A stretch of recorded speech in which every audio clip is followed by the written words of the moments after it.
Hello, everyone. Hope you're having a fantastic day.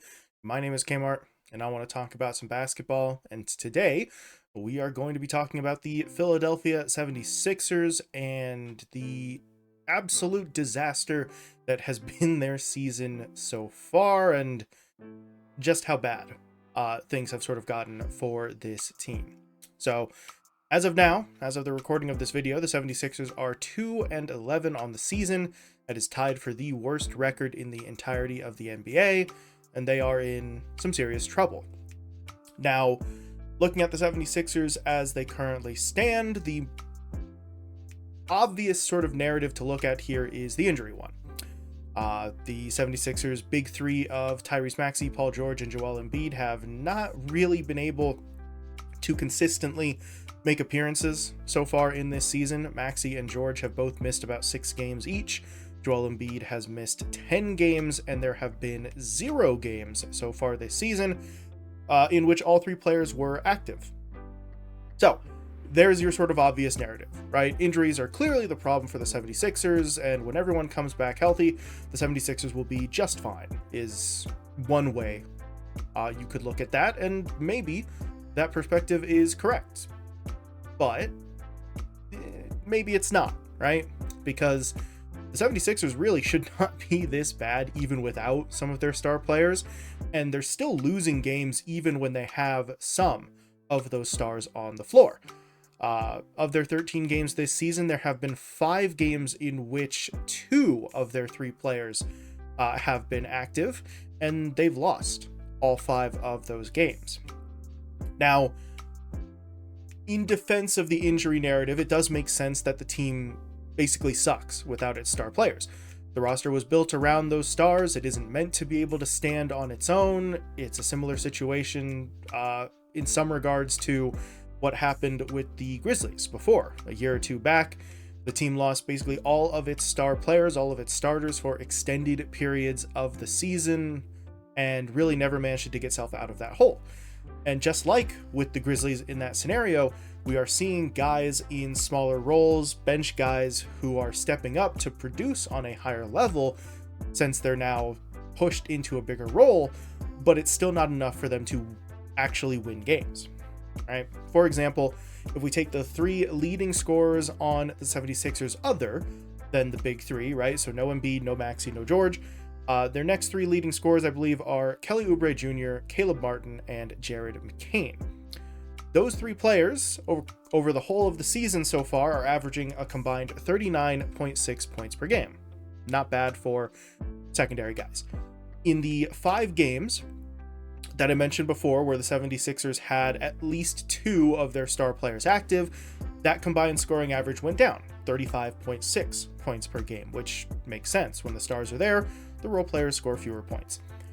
In the 8 games where they only had 1 or fewer of those star players, that combined scoring average is 67.4 points for those 3 guys, right? So when the star players are not there, these guys are stepping up. Oubre, Martin, McCain are scoring more when the stars aren't available. The problem is the team in those 8 games is still just 2-6. So, like I said, the parallels to the Grizzlies are pretty obvious here. Guys are stepping up. They're scoring more. They're producing on a higher level. It's just still not enough for them to actually win. And that's expected, but what isn't expected is the fact that when the stars are there, the 76ers statistically still are not much better. As I mentioned, there have been no games with all 3 of their stars active, but there have been 5 games with 2. Which 2 it is has varied, right? It's been basically any combination of George, Maxey, and Embiid. But what matters is that they're still 0-5 in those games, and statistically, they continue to struggle.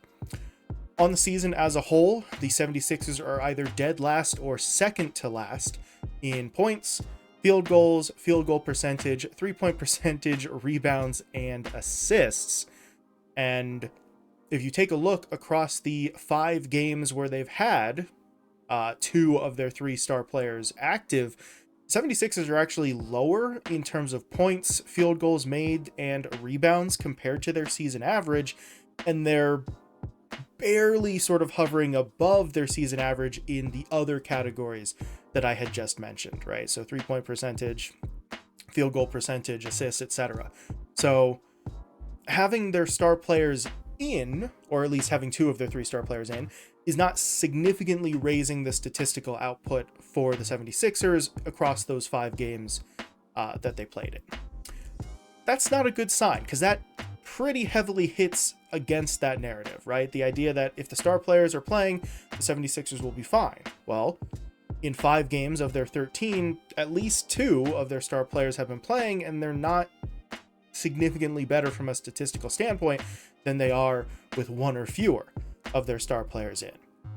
So, in conclusion, the 76ers are bad, but you kind of knew that already, right? You can look at the 2-11 record and you can kind of take a guess that they're not a very good team right now. Currently, the situation with having its star players flow in and out of the lineup and their inconsistent availability hasn't fixed the team's issues. And I think that's kind of the thing here, right? They're still losing even when the team has 2 of its 3 stars, but which 2 it is and whether they're actually going to play or not on a night-to-night basis is limiting their effectiveness. Because we're not seeing, other than Tyrese Maxey, we're not seeing a situation where guys are just missing whole periods outright. It's, Paul George or Joel Embiid misses 1 game or plays 1 game and then misses the next 2, and it's creating a situation where the team is not used to who it's going to have available on any given night. If all 3 players are back and healthy for an extended stretch, which hopefully extended stretch would mean, the whole rest of the season, but you never know, this likely would not continue to be the case. If the 76ers could know that they would have, far more often than not, 2 or 3 of their star players playing on any given night, I think some of this would go away. But the problem is we don't know whether that is actually the case, because we don't know when all 3 guys will be healthy on any sort of consistent basis. And until we get to see it, we're basically stuck with this version of the 76ers who suck, really. So yeah, the injury narrative is still going to be there. And there's going to be people who say, if everyone comes back and they get healthy, they will be perfectly fine. You can't disprove that because we haven't gotten to see it yet. But I would not be 100% in on that narrative, that all it takes is for their star players to be healthy and they turn things around. I don't really know. We have to wait and see whether it's actually the case. But for now, we just don't get to see that. And regardless of which 2 guys it is, if they only have 2 of the 3 star players, they are still struggling far beyond what anyone expected. So really, that's all I got. I don't know. The narrative is starting to wear a little bit thin in terms of the injury stuff for Philadelphia, but really, that's just my opinion. What do you think? Do you believe that this is all fixable? If all 3 guys come back and they're healthy, do you believe the 76ers start to turn this around and salvage their season? Do you think maybe they're already past the point of no return? Not really sure if I believe that. We're only 13 games into the season, but do you think that the problems for the 76ers are fixable here if the star players are healthy? But either way, please feel free to let me know what you think. But other than that, thank you all so much for watching, and I will talk to you later.